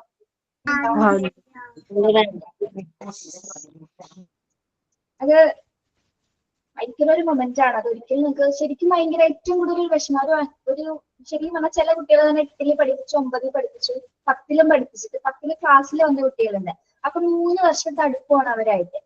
അങ്ങനെ വരുന്ന കുട്ടികളോട് നമുക്ക് ഭയങ്കര അറ്റാച്ച്മെന്റ് ആയിരിക്കും. അവർക്ക് അതേപോലെ കുട്ടികളെ സ്നേഹിച്ചാൽ നല്ല രീതിയിൽ നമ്മൾ സ്നേഹിക്കും. പക്ഷെ റെസ്ട്രിക്ട് ചെയ്യേണ്ട സമയത്ത് റെസ്ട്രിക്ട് ചെയ്താൽ ഞങ്ങൾ തമ്മിൽ അടിയും പ്രശ്നങ്ങളൊക്കെ ഉണ്ടായിട്ടുണ്ട്, വഴക്കുണ്ടായിട്ടുണ്ട്, ഞാൻ ക്ലാസ്സിൽ ഇറങ്ങി പോയിട്ടുണ്ട് ബഹളം വെച്ചിട്ട്, അങ്ങനത്തെയൊക്കെ സ്വഭാവങ്ങളൊക്കെ ഉണ്ടായിട്ടുണ്ട് കേട്ടോ. പക്ഷെ എങ്കിലും അവരിപ്പോഴും നമ്മൾ ഓർത്തിരിക്കുന്നത് നമ്മൾ അവർക്ക് കൊടുത്ത സ്നേഹമാണ്. അപ്പൊ നിങ്ങൾക്ക് അങ്ങനത്തെ നല്ല ടീച്ചറായിട്ട് മാറാൻ പറ്റില്ല. ഇപ്പൊ ടീച്ചർ ചോദിച്ചത് മറ്റു ടീച്ചറിൽ നിന്ന് വ്യത്യസ്തമാക്കുന്നത് എന്താണെന്നല്ലേ, ഇത് തന്നെയാണ് എനിക്ക് എന്റെ പേഴ്സണലി തോന്നിയിട്ടുള്ളതാണ് കേട്ടോ. Okay ma'am. ഓക്കെ. നിങ്ങൾ ആഗ്രഹിക്കില്ലേ നിങ്ങളുടെ കുട്ടികൾ ഇങ്ങനെ വന്ന് നിങ്ങളെ വിളിക്കണോന്ന്? ഉണ്ട് മാം. അത് നിൽക്കുന്നേക്കാൾ കൂടുതൽ കൂട്ടത്തിൽ ആരെങ്കിലും കൂടെ ഉള്ളപ്പോഴാണ് ആരെങ്കിലും വന്ന് വിളിക്കുകയാണെങ്കിൽ ഉണ്ടല്ലോ നമ്മള് രാജാവാണ്. എനിക്ക് അത്രയ്ക്കൊന്നുമില്ല മാം. എന്റെ ഹസ്ബൻഡിന്റെ മുമ്പേ ചാനൽ വന്നിട്ടുണ്ട്, ടീച്ചറേ അത് വിളിച്ചാൽ മതി. ഇപ്പൊ ഞാൻ സുരഭേനെ കാണും. ഞാനിപ്പോ നിങ്ങൾ പരസ്പരം നിങ്ങൾ പേര് വിളിക്കാൻ, നിങ്ങൾ ടീച്ചേഴ്സ് ആയിട്ട് അങ്ങോട്ടും ഇങ്ങോട്ടും നിങ്ങൾ ടീച്ചർമാരാണ്, അങ്ങനെ തന്നെ വിളിച്ചാൽ മതി. പേര് വെച്ച് വിളിക്കണ്ട. അശ്വര ടീച്ചറേ, റിൻഡ ടീച്ചറേ, ഫാത്തിമ ടീച്ചറെ എന്നൊക്കെ വിളിച്ചാൽ കോണ്ടാക്ട് ചെയ്തോളൂ. അപ്പൊ അത് നിങ്ങൾ സെറ്റായി. ഞങ്ങൾ ഇവിടെ എല്ലാവരും ടീച്ചേഴ്സിനെ അങ്ങോട്ടും ഇങ്ങോട്ടും ടീച്ചറെ തന്നെ വിളിക്കണം. സ്റ്റാഫ് റൂമിൽ എങ്ങനെയല്ലേ വിളിക്കണം? അപ്പൊ നിങ്ങൾ സ്റ്റുഡൻസ് ടീച്ചേഴ്സ് ആണ്, നിങ്ങളും ടീച്ചേഴ്സ് തന്നെ വിളിച്ച് പഠിക്കുക. ശരിയായിക്കോളും. പഠിച്ച് പറഞ്ഞെങ്കിൽ ശരിയായിക്കോളും കേട്ടോ. സുരമ്യ ഒരു പൊസിഷനിൽ എത്തുമ്പല്ലേ എല്ലാരും വിളിക്കുള്ളൂ. എന്താണ് മേഘന ടീച്ചർ പറഞ്ഞത്? മാം ഒരു പൊസിഷനിൽ എത്തുമ്പല്ലേ വിളിക്കുള്ളൂ, അല്ലാണ്ട് ആരും അങ്ങനെ സ്വാഭാവികമായിട്ട് വിളിക്കില്ലല്ലോ. നിങ്ങളിപ്പോ ടീച്ചിങ് പ്രാക്ടീസിന് സ്കൂളിൽ പോയി നോക്കൂ. മേഘന പോയിട്ടുണ്ടോ സ്കൂളില്? ഇല്ല മാം, നെക്സ്റ്റ് മന്ത് പോകും. പോകുമ്പോ അവിടെയുള്ള സീനിയർ സാർമാർ വരെ നമ്മളെ ടീച്ചറെ വിളിക്കുള്ളൂ. അതാ മാം. അപ്പൊ നമ്മൾ ഒരു ബേസിക്കലി ഒരു പൊസിഷനിൽ ഉണ്ടല്ലോ നമ്മൾ അവിടെ. ജസ്റ്റ് നമ്മളൊരു സ്റ്റുഡന്റ് അല്ലേ. ടീച്ചർ സ്റ്റുഡൻസ് ആണ് നിങ്ങൾ, ടീച്ചർ സ്റ്റുഡൻസ് ആണ്. അപ്പൊ ടീച്ചറിനെ വിളിച്ചിട്ട് ഒരു പ്രശ്നമില്ല, അതിലേക്ക് വന്നുകൊണ്ടിരിക്കുകയാണ്. ഇഷ്ടമുള്ളവർക്ക് വിളിക്കുക, അല്ലാത്ത വിളിക്കണ്ട. നിങ്ങളുടെ ഇഷ്ടമാണ്, ഞാൻ പറഞ്ഞെന്നുള്ളൂ കേട്ടോ. ഇവിടെ നമ്മളുടെ ഏതൊരു MT ബാച്ചിലെ പിള്ളേര് പരസ്പരം അവർ ടീച്ചേഴ്സിനെ വിളിക്കണം. റസം വെറുതെ പറഞ്ഞു കൊടുത്തതാണ് കേട്ടോ. പക്ഷെ ഇപ്പൊക്കെ ടീച്ചേഴ്സ് എന്നാണ് വിളിക്കുന്നത്. കളിയാക്കിയും വിളിക്കും. പക്ഷെ അവര് നല്ലൊരു ബാച്ചാണ്, കഴിഞ്ഞു ബാച്ചാണ് MT5കാര്. നല്ല സ്നേഹമുള്ള പിള്ളേരാണ് കേട്ടോ. നമുക്ക് ഒരിക്കലും മറക്കാൻ പറ്റില്ല അവരെ. എന്ന് വെച്ചാൽ പഞ്ചപാവങ്ങളാ കുട്ടികള്. എങ്ങനെ പഠിപ്പിക്കാൻ പോകുന്നത് എനിക്കറിയാൻ പാടില്ല സത്യമായിട്ടും. ഞങ്ങളും പാവങ്ങളാ ടീച്ചറെ. പാവമാവരുത് ടീച്ചർമാരായി, പാവമാവരുത് നമ്മള് കേട്ടോ. അത്രയ്ക്ക് പാവമാവരുത്. കാരണം നമ്മള് നേരിടാൻ പോകുന്നത് ബിരുദന്മാരായ കുട്ടികളെയാണ്. അങ്ങനെയൊക്കെ പാവമായി നിന്നാല് അവിടെ നിക്കത്തേ ഉള്ളൂ. നമ്മൾ അവരെ ഒന്ന് പേടിച്ചിരിക്കേണ്ടി വരും. പക്ഷെ അങ്ങനെയല്ല, ഇച്ചിരി ഒന്ന് അങ്ങനെ അയഞ്ഞൊരിക്കലും കൊടുക്കരുത് കുട്ടികളുടെ ഉള്ളിൽ കേട്ടോ.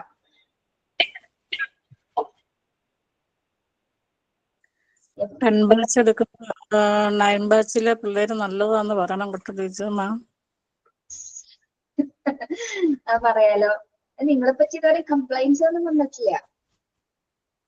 മാം ഇത്രയും നാൾ എടുത്തിട്ട് ഞങ്ങളെ കുറിച്ച് എന്താ മാമിന് തോന്നുന്നത്? എനിക്ക് നല്ല കുട്ടികളാണ് നിങ്ങൾ എന്തെങ്കിലും ചോദിച്ചാൽ സംസാരിക്കുക, അത് തന്നെയാണ് ഏറ്റവും ഒരു MT7ലെ പിള്ളേരുണ്ട്, ഒരു അക്ഷരം മിണ്ടില്ല. അപ്പൊ എന്താണ്, അവിടുത്തെ പോർഷൻസ് ഒക്കെ തീർന്നു, ഒന്നുമില്ല. അവരോടൊന്നും സംസാരിക്കാനില്ല, അവർക്ക് നിങ്ങളൊന്നും പറയാനില്ല. ഒരു കുട്ടി മാത്രം സംസാരിക്കും. ആളാണെങ്കിൽ ജോലി കിട്ടിപ്പോയി. ഇപ്പൊ ആ ക്ലാസ് വെറുതെ ശോകമാണ്. മിണ്ടില്ല. അവരെന്തൊക്കെ സംഭവിച്ചാലും ഒരു ഡിബേറ്റ് കൊടുക്കാൻ പറ്റില്ല, ഒരു ആക്ടിവിറ്റി പോലെ അവിടെ ചെയ്യിപ്പിക്കാൻ പറ്റില്ല. അവർ ക്ലാസ്, എനിക്ക് തോന്നുന്നത് വെറുതെ നമ്മുടെ ക്ലാസ് കേട്ടാൽ മതി അവർക്ക്. നിങ്ങളൊരു റെസ്പോൺസ് ഇല്ലാത്ത ക്ലാസ്സാണ്. പക്ഷെ നിങ്ങൾ നല്ല അടിപൊളിയാണ്. നിങ്ങൾ സംസാരിക്കും, ഓരോരുത്തർ ഇങ്ങനെ നിങ്ങൾക്കിപ്പോ ക്ലാസ്സിൽ ടീച്ചർ കയറിയ മൈക്ക് ഓൺ ചെയ്തിട്ട് സംസാരിക്കാനുള്ള ഒരു ധൈര്യം ഇല്ല നിങ്ങൾക്കിപ്പോ? ഫുൾ ആ. ധൈര്യം. ആദ്യം ടെൻഷൻ ഉണ്ടാവും. ഒരു ദിവസം ആദ്യം എനിക്കറിയാം പേടിയായിരുന്നു, ക്വസ്റ്റ്യൻ എങ്ങനെ വരും അതായിരുന്നു നിങ്ങളുടെ പേടി. എങ്ങനെയാണ് ക്ലാസ്, ഇതൊക്കെ നിങ്ങളുടെ ടെൻഷൻ ആയിരുന്നു ആ ഒരു സമയത്ത്. അതൊക്കെ മാറി ഇപ്പൊ നല്ല നല്ല മോഡിഫൈഡ് ആയിട്ടുള്ള ടീച്ചേഴ്സ് ആയി മാറിയിട്ടുണ്ട്. ഇനി നമ്മുടെ കൂട്ടത്തില് കുറച്ച് പേര് മിണ്ടാതിരിക്കുന്നുണ്ട്, അവരൊക്കെ ഒന്ന് മുന്നോട്ട് വരണം. ഇനിയും എനിക്ക് ടെൻഷൻ ഉണ്ട് മാം. ഇനി എങ്ങനെ ക്ലാസ് എടുക്കും എന്നുള്ള ടെൻഷൻ ഉണ്ട്. ഒരു ടെൻഷൻ ഉണ്ട, നമ്മുടെ ക്ലാസ്സിൽ നമ്മളും കുട്ടികളും മാത്രമേ ഉണ്ടാവുള്ളൂ, പേടിയണ്ട കേട്ടാ. അത് നമ്മുടെ ക്ലാസ്, നമ്മ എവിടെ പോയി ക്ലാസ് എടുക്കുന്നത് നമ്മുടെ ക്ലാസ് ആണ്, നമ്മളാണ് അവിടുത്തെ ഹോൾ. കുട്ടികളെ എന്താ പേടിക്കണേ? കുട്ടികളെ പേടിക്കേണ്ട ഒരു കാര്യമില്ല, കുട്ടികളെ കയ്യിലെടുക്കാൻ പറ്റണം. ഫസ്റ്റ് ദിവസം പേടിയായിരിക്കും, സമ്മതിച്ചു. പക്ഷെ എനിക്ക് ഫസ്റ്റ് ദിവസം ഒരു കാരണവശാലും പേടി ഉണ്ടായിരുന്നില്ല. ഞാൻ വളരെ സന്തോഷത്തോടെയാണ് ക്ലാസ്സിൽ പോയത്. എന്താണെന്ന് അറിയില്ല, അത് അന്നത്തെ ദിവസത്തിന്റെ പ്രത്യേകത എന്താണെന്നറിയില്ല. പക്ഷെ പിന്നീടുള്ള ദിവസങ്ങളിൽ ഒരു ദിവസം പേടിക്കേണ്ടി വന്നു. കാരണം അന്നൊരു ദിവസം എന്തോ പോർഷൻസ് നോക്കാതെ പോയപ്പോ എടുക്കേണ്ട എങ്ങനെയാണെന്നുള്ളൊരു ഐഡിയ കിട്ടില്ല. അപ്പൊ ആ ഒരു സമയത്ത് കുട്ടികളുടെ സംശയങ്ങൾ ചോദിച്ചു കഴിഞ്ഞാൽ നമ്മൾ ചിലപ്പോൾ പതറി പോകാൻ പാടില്ല ഒരിക്കലും. ആ ഒരു സിറ്റുവേഷൻ അങ്ങനെ ഹാൻഡിൽ ചെയ്യേണ്ടി വന്നിട്ടുണ്ട്. പക്ഷെ അത് മറികടന്നു, നമ്മളത് മറികടക്കുമല്ലോ, അങ്ങനെയാണല്ലോ ടീച്ചേഴ്സ് എന്ന് പറയുന്നത്. നിങ്ങൾ പേടിക്കൊന്നും വേണ്ട, കുട്ടികളെ നിങ്ങളുടെ കുട്ടികളാണ്, നിങ്ങൾക്ക് അറിയാവുന്നത് പോലെ ക്ലാസ് എടുക്കുക. അവരോട് ആദ്യം നന്നായിട്ട് സംസാരിക്കാം കേട്ടോ. സംസാരിക്കാത്ത ഒരു പരിപാടി നടക്കില്ല കേട്ടോ. മാം ഞാനൊരു കാര്യം ചോദിച്ചോട്ടെ, മാം ഇങ്ങനെ ക്ലാസ് ഒക്കെ എടുക്കാൻ പോയപ്പോ പേടി ഉണ്ടായിരുന്നോ? ടെൻഷനും പേടിയൊക്കെ ഉണ്ടായിരുന്നു? കാര്യ പേടി ഉണ്ടാകുന്നെന്ന് വെച്ചാ നമ്മുടെ ജോലിയല്ലേടോ, അതിനെങ്ങനെ പേടിക്കേണ്ട കാര്യമില്ല. ഇന്റർവ്യൂവിന് പേടി ഉണ്ടായിരുന്നോ? ഇന്റർവ്യൂവില് ചെറിയൊരു പേടി ഉണ്ടായിരുന്നു. പക്ഷെ എന്നോട് ചോദിച്ചത് മുഴുവൻ ബി എഡിന്റെ കാര്യങ്ങളല്ല, ഡിഗ്രി ലൈഫില് ഞാൻ മഹാരാഷ്ട്രയിലാണ് പഠിച്ചതെന്ന് പറയുമ്പോൾ സാറ് ചോദിച്ചത് മുഴുവൻ മഹാരാഷ്ട്രയിലെ കാര്യങ്ങളാണ്. കോളേജിലെ സബ്ജക്ട്സിനെ കുറിച്ചിട്ടൊക്കെയാണ് പുള്ളിക്കാരൻ ചോദിച്ചത് എന്നോടൊക്കെ. ബി എഡിന്റെ ടീച്ചിങ് മെത്തേഡിനെ പറ്റി ഒരു കാര്യം ചോദിച്ചില്ല. ഏത് കോളേജിലാണ് ബി എഡ് ചെയ്തതെന്ന് മാത്രം ചോദിച്ചല്ല, അത് ബാക്കി ചോദിച്ചത് മുഴുവൻ ഡിഗ്രി ലൈഫിലെ ഡിഗ്രിയിലെ സബ്ജക്ട്സിനൊക്കെ ചോദിച്ചിട്ടാണ് പുള്ളി ചോദിച്ചത് എന്നോട്. അപ്പൊ നമുക്ക് കിട്ടുന്ന ഇന്റർവ്യൂവർ എന്ന് പറയുന്നത് ചിലപ്പോ അങ്ങനെയൊക്കെ ചോദിക്കുന്നവരായിരിക്കാം. ചിലപ്പോ ഭയങ്കര റൂഡ് ആൻഡ് റഷ് ആയിട്ട് പെരുമാറുന്നവരുണ്ടാവും, അത് പല സ്റ്റേറ്റ്. പക്ഷെ ഇപ്പൊ അങ്ങനെ ഒന്നും ഇല്ലടോ, ഇപ്പൊ അതൊക്കെ മാറിയിട്ടുണ്ട്. ഇപ്പൊ കാലഘട്ടം മാറിയില്ലേ, ഇപ്പൊ കുറച്ചും കൂടി എല്ലാവരും ഫ്രീ ആയിട്ടായിരിക്കും നമ്മളോട് സംസാരിക്കുന്നത്. ചിലപ്പോൾ ആരും ഒന്നും ചോദിക്കുക പോലില്ല, ഫയൽസ് ഒക്കെ നമ്മുടെ സർട്ടിഫിക്കറ്റ് ഒക്കെ വെരിഫൈ ചെയ്തിട്ട് ഓക്കെ ശരി എന്ന് പറഞ്ഞു വിടും, വേറെ ഒന്നും പറയില്ല. ചിലപ്പോ ഒന്നും ചോദിക്കില്ല, അങ്ങനെ ചോദിക്കാതിരിക്കട്ടെ അല്ലേ? അതല്ലേ നല്ലത്. ഞാൻ വർക്ക് ചെയ്ത നല്ല സ്കൂൾ എന്ന് പറയുന്നത് ഹിദായത്തുൽ ഇസ്ലാം മുസ്ലിം സ്കൂൾ ഉണ്ടായിരുന്നു. അവിടെയാണ് ഞാൻ കുറെ നാൾ വർക്ക് ചെയ്തത്. അവിടെയായിരുന്നു ടീച്ചിങ് പ്രാക്ടീസ് ഉണ്ട്. അത് നല്ല സ്കൂളാണ്. അവിടെ അധ്യാപകരും എന്ന് പറഞ്ഞാല് ആർക്കും ഒരു ദേഷ്യങ്ങളും ഇല്ലാത്തൊരു അധ്യാപകർ. എന്ന് വെച്ചാൽ നമുക്ക് അധ്യാപകർക്കിടയിൽ ഒരു കോമ്പറ്റീഷൻ ഉണ്ടാവും. അങ്ങനെ വന്നു കഴിഞ്ഞാൽ ആ സ്കൂൾ ലൈഫ് ഒക്കെ ഭയങ്കര ബോറായിരിക്കും. പക്ഷെ നമ്മള് അധ്യാപകർക്ക്, ആ പ്രിൻസിപ്പിൾ വരെ നമ്മളെ പഠിപ്പിച്ച സാറായിരിക്കും, ആ പ്രിൻസിപ്പിൾ വരെ ഭയങ്കര ഫ്രീ ആണെങ്കിൽ നമുക്ക് ആ സ്കൂളിൽ പോകാനേ തോന്നും. കാരണം റെസ്ട്രിക്റ്റഡ് എല്ലാം എന്നല്ല പറയുന്നത്. പക്ഷെ ടീച്ചേഴ്സ് തമ്മിൽ ഒരു അസൂയ, കുശുമ്പ് ഇങ്ങനെയുള്ള കാര്യങ്ങളൊക്കെ വന്നു കഴിഞ്ഞാല് അവിടെ ഭയങ്കര ബോറായിരിക്കും. അപ്പൊ അത് വേറൊരു തരം ഫീലിംഗ്. അങ്ങനെ ഒരിക്കലും വരരുത് ടീച്ചേഴ്സ് തമ്മിൽ, ഒരിക്കലും അത് അങ്ങനെ മാം ചില ടീച്ചേഴ്സിന് ഓൾറെഡി അത് വരും. എനിക്ക് തന്നെ ഇപ്പം ടീച്ചിങ് പ്രൊഫഷനിൽ ഞാൻ എത്തിയിട്ടില്ല, പക്ഷെ ചില സമയത്ത് നമ്മൾ ഗ്രൂപ്പിലൊക്കെ സംസാരിക്കുമ്പോൾ നമ്മൾ കുറെ താഴത്തെ ടീച്ചേഴ്സൊക്കെ കുറെ മുകളിൽ, അപ്പൊ നമുക്കൊന്നും അറിയില്ല, അറിയുന്ന ടീച്ചേഴ്സ് അങ്ങനെ ചില ആൾക്കാർക്ക് അങ്ങനെ കുറെ പ്രശ്നങ്ങളുണ്ട്. നമ്മളെല്ലാവരും അറിയാത്ത പിള്ളേരാണെങ്കിലും അറിയുന്ന ആൾക്കാരാണെങ്കിലും നമ്മളെ കൂടുതൽ ആൾക്കാരെ സഹപ്രവർത്തകർ അല്ലെങ്കിൽ ഒരുമിച്ച് പഠിക്കുന്ന കുട്ടികൾ എന്ന് പറഞ്ഞ ഒരു കൺസെപ്റ്റിൽ എടുക്കാതെ, ഞാൻ കുറെ കാലമായി ഇത് ചെയ്യുന്നു, നിങ്ങളെ പോലെ ഒന്നല്ല, നിങ്ങൾ ഇപ്പൊ ഇറങ്ങിയിട്ടല്ലേ ഉള്ളൂ എന്നുള്ള കുറെ ഫീലിങ്സ് ഉള്ള പിള്ളേർ ഇപ്പോഴും നമ്മുടെ കൂട്ടത്തിൽ എവിടേക്കൊക്കെയോ ഉണ്ട്. ശരിയാണ്. നിങ്ങൾ അങ്ങനത്തെ എന്തെങ്കിലും ഫീലിങ്സ് ഒക്കെ ഉണ്ടെങ്കിൽ നിങ്ങൾ അതൊക്കെ നിങ്ങൾ പഠിപ്പിക്കുന്ന സ്കൂൾ അങ്ങനെ എന്തെങ്കിലും ഉണ്ടെങ്കിൽ നിങ്ങൾക്ക് മാറ്റാൻ പറ്റുന്നതാണെങ്കിൽ മാറ്റാം, അല്ലാത്തതാണെങ്കിൽ വിട്ടേക്കും. അവർക്ക് അവരുടെ വഴി, നമ്മളെ നോക്കുക വഴി. അങ്ങനത്തെ അത് മാത്രം ആലോചിച്ചാൽ മതി. നമ്മുടെ ഡ്യൂട്ടി എന്താണ്? കുട്ടികളെ പഠിപ്പിക്കുക, കുട്ടികൾക്ക് വേണ്ടുള്ള കാര്യങ്ങൾ ചെയ്യുക, അത്രേ ഉള്ളൂ. ആ ഒരു ഓഫീസ് ടൈം കഴിയുന്ന സമയത്ത് വീട്ടിലേക്ക് തിരിച്ചു വരാം, പിറ്റേ ദിവസം അതേപോലെ തന്നെ കണ്ടിന്യൂ ചെയ്യാം. അത്രേ നമ്മൾക്ക് വരുന്നുള്ളൂ. ബാക്കി അത് ആ സ്കൂളിനെയും ബാക്കി അവിടെയുള്ള ടീച്ചേഴ്സിനെയും ഡിപ്പെൻഡ് ചെയ്തിട്ടായിരിക്കും ഇരിക്കുന്നത് ബാക്കിയുള്ള കാര്യങ്ങൾ. അപ്പൊ നിങ്ങൾക്ക് എല്ലാം നല്ല അനുഭവങ്ങൾ മാത്രമേ ഉണ്ടാവുന്നവർക്ക് ആരും സ്കൂളിലോട്ട് പോകണ്ട കേട്ടോ. ഏറ്റവും ടെൻസ്ഡ് ആയിട്ടുള്ള അനുഭവം ഉണ്ടാവും, ഏറ്റവും ഇറിറ്റേറ്റഡ് ആയിട്ടുള്ള ദിവസങ്ങൾ ഉണ്ടാവും. ഒക്കെ മിക്സ്ഡ് ആയിരിക്കുള്ളൂ കേട്ടോ. നിങ്ങൾ അതൊക്കെ പ്രതീക്ഷിച്ചിട്ട് പോയത്. എന്റെ സ്കൂൾ ലൈഫ് വളരെ മനോഹരമായിരിക്കും എന്ന് വിചാരിച്ച് ആരും പോകണ്ട. ഓക്കെ, ഇതൊക്കെ മിക്സ്ഡ് ആയിട്ടാണ് നമ്മൾ പോകുന്നത്. പിന്നെ അങ്ങനെ ഇറിറ്റേറ്റഡ് ആയിട്ടുള്ള ദിവസങ്ങൾ വരുമ്പോൾ അത് നിങ്ങൾ തന്നെ കൈകാര്യം ചെയ്തോളൂ. അല്ലെങ്കിൽ നമുക്ക് ചിലപ്പോൾ തോന്നും ഈ പ്രൊഫഷൻ വേണ്ടാന്നവരെയൊക്കെ തോന്നും കേട്ടോ. അങ്ങനത്തെ സിറ്റുവേഷൻസ് ഒക്കെ വരാറുണ്ട്. എനിക്ക് തോന്നിയിട്ടുണ്ട്. ഇത് ബി.എഡിന് പഠിച്ചപ്പോ തന്നെ തോന്നിയിട്ടുണ്ട് ആ ഒരു ബുദ്ധിമുട്ട്. കാരണം നമുക്ക് അത്ര പ്രഷർ വരും, ടെൻഷൻ വരും. ഞങ്ങളെ പഠിപ്പിച്ച ടീച്ചർ എന്ന് പറഞ്ഞാൽ ഭയങ്കര സാധനമായിരുന്നു. എന്റെ പുതിയ ഓർക്കാനേ വയ്യ എനിക്ക്. ഇത്ര ഒരു രാക്ഷസിയായിരുന്നു. ഇത്ര കഷ്ടപ്പെടുത്തിയെന്ന് പറഞ്ഞാൽ ഞാൻ ആ 2 വർഷം ഞാൻ ഉറങ്ങിയിട്ട് പോലില്ല പഠിക്കാനായിട്ട്. ഉറങ്ങിയിട്ടെന്ന് വെച്ചാല് 10 മണിക്ക് തുടങ്ങി ഇരുന്ന വൈകുന്നേരം വരെ ഒരു കാര്യമുണ്ട്. 10 മണിക്ക് രാത്രി 10 മണിക്ക് ഇരുന്നാല് തീരുന്ന വർക്ക് 3:30 മണി 4 മണിക്കൊക്കെ വർക്ക് തീരുള്ളൂ. അത്ര എഴുതാനുണ്ട്. റിപ്പീറ്റേഷൻ ആണ്. ടീച്ചർ ആ വർക്ക് പെർഫെക്റ്റ് ആവണ വരെ നമ്മളെ കൊണ്ട് കുറെ എഴുതിപ്പിക്കും. എഴുതിച്ച് നമ്മൾ അത് തന്നെ പിന്നെ റെക്കോർഡിലേക്ക് പകർത്തും. അങ്ങനെ 3:30 4 മണി വരെ പല ദിവസങ്ങളിൽ ഞാൻ ഇരുന്നിട്ടുണ്ട്. പല ദിവസം വെച്ചാൽ പല ദിവസങ്ങള്. അതേപോലെ തന്നെ നമുക്ക് 5 മിനിറ്റ് അലാറം വെച്ച് ഉറങ്ങിയിട്ടുണ്ട്. അപ്പൊ 10 മണിക്ക് എഴുതാനിരിക്കുന്നേക്കും 10:15 അലാറം വെക്കും. 15 മിനിറ്റ് ഒന്ന് ഉറങ്ങാലോ. അങ്ങനെ അത്രയും കഷ്ടപ്പെട്ടിട്ടുണ്ട്. അത്രയും കഷ്ടപ്പെടുത്തിയിട്ടുണ്ട് നമ്മളെ. പക്ഷെ എന്താണ്, ലാസ്റ്റ് നമ്മുടെ എക്സാം ഒക്കെ തീരുന്ന ടൈം ആയപ്പോ ഒരു ലാസ്റ്റ് സെം ആയ സമയത്ത് നമ്മുടെ കൊറോണ വന്നു. ക്ലാസ് പൂട്ടി. ബാക്കിയുള്ള വർക്കൊക്കെ വീട്ടിലിരുന്ന് ചെയ്യാൻ പറ്റും. അപ്പൊ ഒന്നര വർഷത്തോളം നമ്മളെ കഷ്ടപ്പെടുത്തി. 1.25 വർഷത്തോളം കഷ്ടപ്പെടുത്തി. പക്ഷെ ബാക്കിയുള്ളതൊക്കെ വീട്ടിലിരുന്നാണ് ചെയ്യേണ്ടി വന്നു. അപ്പൊ അത്രയും ഞാൻ സത്യമായിട്ട് പറയട്ടെ, അത്ര സ്ട്രഗിൾ ചെയ്തിട്ടാണ് ബി.എഡ് കംപ്ലീറ്റ് ചെയ്തത്. പക്ഷെ ഭയങ്കര ബുദ്ധിമുട്ടായിരുന്നു. പക്ഷെ ഏറ്റവും എളുപ്പം അതില് സൈക്കോളജി പഠിച്ചതാണ് ഏറ്റവും എനിക്ക് ഉപകാരമായ ഒരു കാര്യം എന്ന് പറയുന്നത്. കാരണം സൈക്കോളജി പഠിപ്പിച്ച ടീച്ചർ നല്ല അടിപൊളിയായിരുന്നു. അടിപൊളി എന്ന് വെച്ചാൽ ഒന്നും പറയാനില്ല ടീച്ചറിനെ പറ്റി. ടീച്ചർ പഠിപ്പിച്ചിരുന്ന കുറെ കാര്യങ്ങൾ, ഓരോ തിയറീസും കാര്യങ്ങളൊക്കെ എങ്ങനെ ക്ലാസ്സിൽ അവതരിപ്പിക്കാമെന്ന് ടീച്ചറാണ് എനിക്ക് പഠിപ്പിച്ചിരുന്നത്. അത് കണ്ടിട്ടാണ് എനിക്ക് മിക്ക ക്ലാസ്സുകളും എടുക്കാൻ പറ്റിയിട്ടുള്ളത്. ബാക്കി ക്ലാസ്സുകളൊക്കെ എടുത്തിട്ടുള്ളത്. അപ്പൊ നമ്മൾ ഒരിക്കലും ഒരു സബ്ജക്റ്റിനെ ടഫാക്കി പഠിപ്പിച്ച കുട്ടികൾക്ക് അത് മനസ്സിലാവില്ല. നമ്മുടെ കുട്ടികൾക്ക് എങ്ങനെ മനസ്സിലാവും, നിങ്ങൾക്ക് എങ്ങനെ മനസ്സിലാകുന്ന രീതിയിൽ മാക്സിമം എക്സാമ്പിളിലൂടെ പറഞ്ഞാൽ മാത്രമേ നിങ്ങൾക്ക് അത് ക്ലിക്ക് ആവുകയെ അതുപോലെ തന്നെ നമ്മൾ പറയണം, അല്ലേ? യെസ്. അപ്പൊ എനിക്ക് പഠിച്ചതിൽ ഏറ്റവും ഓർക്കാവുന്ന നല്ലൊരു ടീച്ചർ എന്ന് പറയുന്നത് സൈക്കോളജി ടീച്ചറാണ്. പിന്നെ ഫിലോസഫി എടുത്ത ടീച്ചേഴ്സ്. പക്ഷെ നമ്മുടെ HOD, നമ്മുടെ ക്ലാസ് ടീച്ചറാണ് നമ്മളെ കഷ്ടപ്പെടുത്തിയത്. അപ്പൊ ഇത് ഓർക്കാനേ വയ്യ. ഒരു ഇരുണ്ട കാലഘട്ടം എന്ന് പറയാം. പക്ഷെ അതിനുശേഷം ഒരുപാട് ബെനിഫിറ്റ്സ് ഉണ്ടായിട്ടുണ്ട്. ആ ഒരു കഷ്ടപ്പാടിൽ കഴിഞ്ഞതിന് ശേഷം നമുക്ക് ബെനിഫിറ്റ് ഉണ്ടായിട്ടുണ്ട്. നമ്മൾ വർക്ക് ചെയ്തതിന്റെ ബെനിഫിറ്റ് ഒക്കെ ഉണ്ടായിട്ടുണ്ട്. അപ്പൊ നമ്മുടെ ലൈഫിൽ അങ്ങനെ മാറി മറിഞ്ഞ് പല സിറ്റുവേഷൻസ് വരാം. ഇതൊക്കെ തരണം ചെയ്തു പോകുന്നതാണ് ഒരു നല്ല അധ്യാപകന്റെ എന്താ പറയാ, നിങ്ങൾ നല്ല ടീച്ചേഴ്സ് ആയിട്ട് മാറി നിൽക്കുന്നുണ്ട്. നല്ല കാഴ്ചപ്പാടുള്ളവരാണ് നിങ്ങൾ എല്ലാവരും തന്നെ. അപ്പൊ ഓരോരുത്തരായാലും പ്രീച്ച് ആയാലും സുരഭി ആയാലും പിന്നെ ആരാണ് നമ്മുടെ മേഘന, വിദ്യാലയൊക്കെ എന്താണ് എല്ലാവരും നല്ല കാഴ്ചപ്പാടുള്ളവരാണ്. നിങ്ങൾക്ക് അറിയാം, നിങ്ങൾക്ക് എവിടെയെങ്കിലും എത്തിച്ചേരണം എന്നൊരു ആഗ്രഹമുള്ളവരാണ് അല്ലേ? അല്ലേ?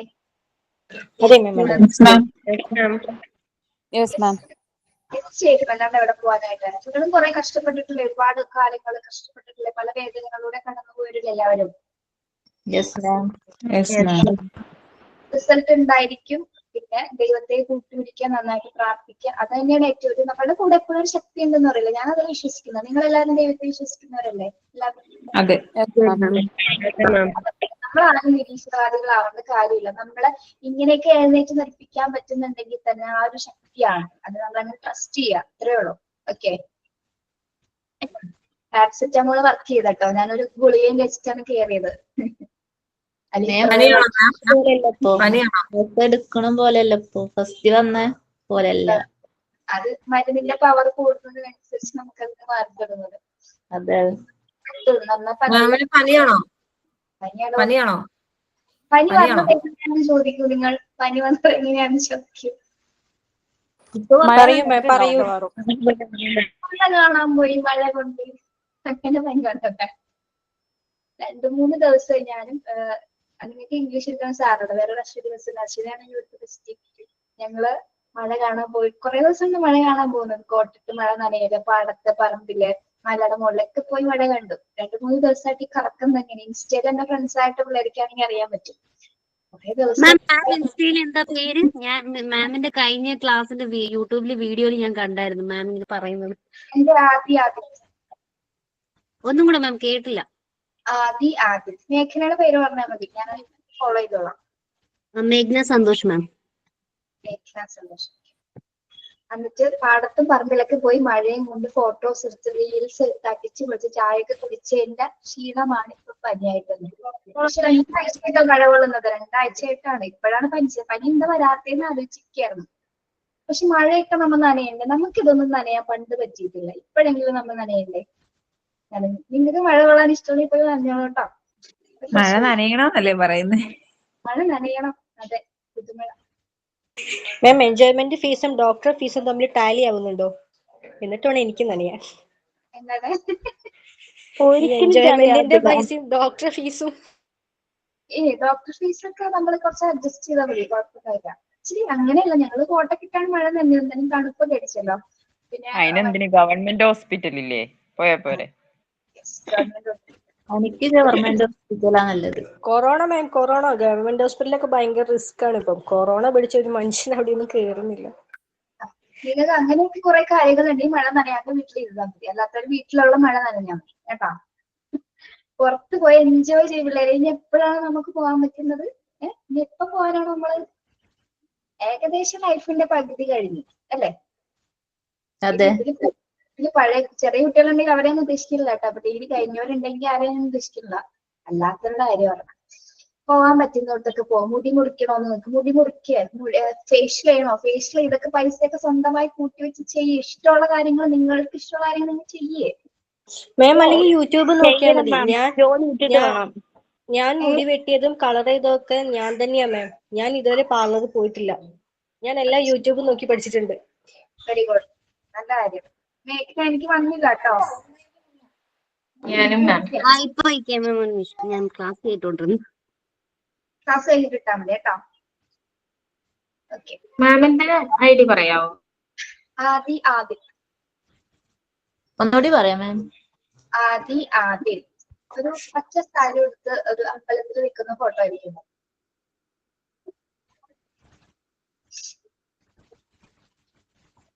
നിങ്ങൾക്ക് കാണാൻ പറ്റുണ്ടോ? കാണാമോ? കുറച്ചും കൂടെ ഇങ്ങോട്ടാക്കുമോ? സൈഡ് മാം ID ടൈപ്പ് ചെയ്തിടും മാം. അതാരാണ് ബുദ്ധിമതി പറഞ്ഞത്? ഞാനാ. പിന്നെ ഒരു കാര്യം പറയാം, നിങ്ങള് ഹസ്ബൻഡ്സിന്റെ ഒക്കെ അല്ലെങ്കിൽ വേറെ ആരെങ്കിലും ഒക്കെ അക്കൗണ്ടിൽ നിന്നാണ് അയക്കുന്നത് മനസ്സിലാവില്ല കേട്ടോ. നിങ്ങളെ പേരൊക്കെ വേറെ ആയിരിക്കുമല്ലോ ഇൻസ്റ്റേക്കിന്റെ. ഇല്ല മാം, നമ്മൾ സ്വന്തം മാത്രം.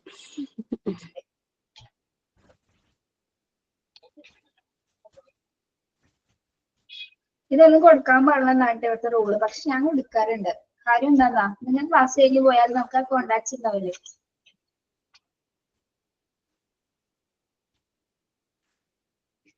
ഒന്നുമില്ല.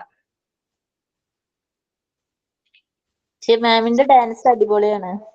അതെ മാം, നല്ല സൂപ്പർ ആയിട്ട് കളിക്കുന്നുണ്ട്. ഞങ്ങളത് കണ്ടു. എപ്പോ കണ്ടുപോയിട്ടുണ്ടോ ഗ്രൂപ്പില്? ഇൻസ്റ്റയില് കാണാം മാം. സ്മാർട്ട് സ്ക്രീനിന്റെ ഇതിൽ നന്നായിട്ട് കളിച്ചിട്ടുണ്ട്, സൂപ്പർ ആയിട്ടുണ്ട്. സ്മാർട്ട് സ്ട്രീറ്റ് ഡാൻസറും ആങ്കറും ഒക്കെ ഞാൻ തന്നെയാണ്. യെസ് മാം, അതിൽ കണ്ടു. അപർണ മാമും എല്ലാവരും. സ്മാർട്ട് സി താങ്ങി നിർത്തുന്നത് മാമാന്ന് പറയുന്നത് കേട്ടല്ലോ. ആളിന്റെ റീച്ച ഇങ്ങനെ ഏൽപ്പിക്കരുത്. അത് ഇവിടെ ആങ്കർ ചെയ്യുന്ന കുട്ടി ഉണ്ടായിരുന്നു, ചന്ദ്ര. ആള് ജോലി കിട്ടിയപ്പോ പോയപ്പോ അതിന്റെ ഒരു ഒഴിവിൽ കിട്ടിയ പോസ്റ്റാണ് എനിക്ക്. അല്ലാതെ എനിക്കതൊന്നും അറിയാൻ കൂടി പാടില്ല. സാറ് പിന്നെ നമ്മുടെ സാറിന് അറിയാലോ, ജയദേവൻ സാറിനെ. മോട്ടിവേഷന്റെ ഉസ്താദാണ് സാറ്. സാറ് പറഞ്ഞ് നമ്മളെ കേറ്റിക്കോളും. പറ്റില്ല എന്ന് പറഞ്ഞാൽ സാർ സമ്മതിക്കില്ല. സാർ എങ്ങനെയെങ്കിലൊക്കെ പറഞ്ഞ് നമുക്കൊരു കോൺഫിഡൻസ് തന്ന് സാർ കേറ്റും. എങ്ങനെയാണ് ഇപ്പൊ 5 കോൺവൊക്കേഷൻ ഇപ്പൊ ഞാൻ തന്നെയായിരുന്നു ചെയ്തത്. ഇപ്പൊ MT5ന്റെ അടുത്ത് വരുന്നുണ്ട്, 21st മാം. ഞങ്ങള് സെർമണിക്ക് വരട്ടെ, അടിച്ചു പൊളിക്കും. പേടിക്കേണ്ട, കുറെ വരും. ഇപ്പത്തെ ക്ലാസ് ഇപ്പൊ MT8ന്റെ ഒരു എക്സാം ആയിട്ടുണ്ട്. പുറമെ നിങ്ങളുടെ എക്സാം ആവും കേട്ടോ. നമ്മളിപ്പോ ഫസ്റ്റ് മൊഡ്യൂളും സെക്കൻഡ് മൊഡ്യൂളും കഴിയുമ്പോൾ, സോറി, ഫസ്റ്റ് പാർട്ടും സെക്കൻഡ് പാർട്ടും കഴിയുമ്പോൾ ടേം എക്സാം ആയിട്ട് നടത്താൻ പോവാണ്. അപ്പൊ പരീക്ഷ ഉണ്ടാവും കേട്ടോ. അതിപ്പോ മാം ഓഗസ്റ്റിൽ വരുവോ? ഓഗസ്റ്റിലുണ്ടാവും. അതാരപ്പാ ക്വസ്റ്റ്യൻ ചോദിച്ചേ? ഒരാവശ്യമില്ലാതെ. ഇല്ല, കാര്യമായിട്ട് പറഞ്ഞതാണ്. നമ്മള് ടീച്ചേഴ്സ് തരുന്ന ക്വസ്റ്റ്യൻസ് ഇല്ല, ഞങ്ങൾ മോക്ക് ടെസ്റ്റിന് തരുന്ന ക്വസ്റ്റ്യൻസ് നന്നായിട്ട് പഠിക്കാം. അത് മാത്രമേ ഇടുള്ളൂ അതിന് കേട്ടോ. മാത്രമല്ല മാത്രമേ ഇടുള്ളൂ മാം, അതിനുള്ള ക്വസ്റ്റ്യൻസ് മാത്രമേ ഇടൂ. കുറച്ച് വ്യത്യസ്തമായ ചോദ്യങ്ങൾ ഉണ്ടായിരിക്കും, നിങ്ങൾക്ക് എളുപ്പത്തിൽ മനസ്സിലാവുന്ന രീതിയിൽ തന്നെ ഇടുള്ളൂ, പേടിക്കേണ്ട. ഓക്കെ, പാർട്ട് 1 പാർട്ട് 2 മാം. പാർട്ട് 1 പാർട്ട് 2 കൂടെ ഒരുമിച്ച് ഫസ്റ്റ് ടേം എന്നുള്ള എക്സാം, പിന്നെ അത് കഴിഞ്ഞിട്ട് അടുത്തത്, അങ്ങനെയായിരിക്കും. 50 മാർക്കിന്റെ ക്വസ്റ്റ്യൻ, അതിൽ 10 മാർക്ക് ഇംഗ്ലീഷിന്റെ ആയിരിക്കും കേട്ടോ. അപ്പൊ ഈ ടോട്ടൽ എത്ര മാർക്ക്? 50 മാർക്കിന്റെ എക്സാം ആയിരിക്കുള്ളൂ, ടേം എക്സാം. 50. ടോട്ടൽ മാർക്ക് എത്ര മാം? ടോട്ടൽ മാർക്ക് എത്ര? അതാണ് 50 മാർക്ക്. ഓക്കെ മാം, അപ്പൊ പി ജിക്കാർക്കും ഓഗസ്റ്റ് എക്സാം കാണും? ചിക്കാരുടെ എനിക്ക് അറിയില്ലടോ, ഞാൻ പി ജിയിൽ ഇല്ല, എനിക്കറിയില്ല എങ്ങനെയാണ്.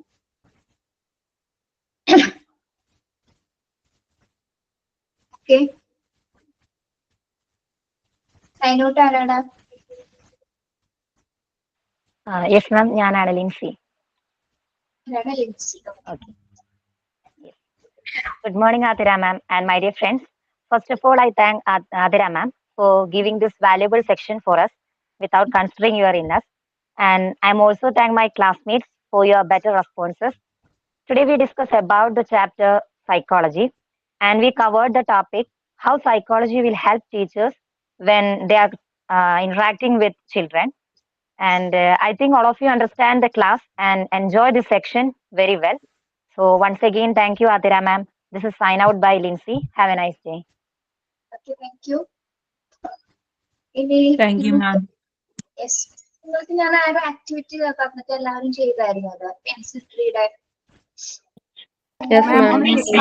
ആൽഫബറ്റ് 3. പെൻസിൽ ട്രീ ചെയ്തായിരുന്നോ? Yes ma'am. ഇതൊക്കെ സൂക്ഷിച്ചു വെക്കാത്ത പ്രാക്ടീസ് സെഷൻ വരുമ്പോ അതൊക്കെ നമുക്ക് വേണ്ടതാണ്, സൂക്ഷിച്ചു വെക്കുക അതൊക്കെ. ഓക്കെ, ഇനിയിപ്പോ വേറെ വർക്കൊന്നും തരാത്തത് മഴയായത് കൊണ്ടാണ്. വർക്ക് ഉണ്ടായിരുന്നു എനിക്ക് ചെയ്യാനായിട്ട്, ഇനി വേണ്ടാന്ന് വെച്ചിട്ടാണ് ഞാൻ.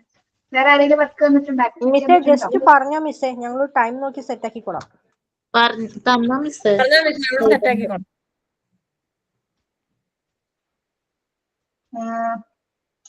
അത് വേണ്ട, അത് നെക്സ്റ്റ് ക്ലാസ്സിൽ തരാം. തന്നാലേ ശരിയാ, ഈ ചാപ്റ്റർ തീരുമ്പോ തരാം, സൈക്കോളജിയുടെ ചാപ്റ്റർ തീരുമ്പോ തരാം. അപ്പൊ നിങ്ങൾ ഇച്ചിരി സമയം എടുത്ത് ചെയ്ത് തന്നാൽ മതി കേട്ടോ. Okay, have A nice day. Thank you, ma'am.